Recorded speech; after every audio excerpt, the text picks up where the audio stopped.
পয়লা April না আবারও পহেলা April? কি তোমার পহেলা এপ্রিলের সাথে কি আছে এমন? খালি সব জায়গায় পহেলা এপ্রিল করতে থাকো।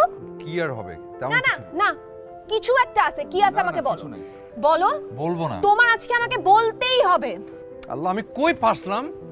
ও, আমার সাথে থাকাটা এখন তোমার কাছে হাসফাস লাগতেছে না?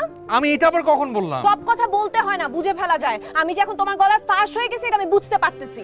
পয়লা এপ্রিল আমি তোমাকে প্রপোজ করেছিলাম, যেটা বিয়ের পর তুমি একদম ভুলে গেছো।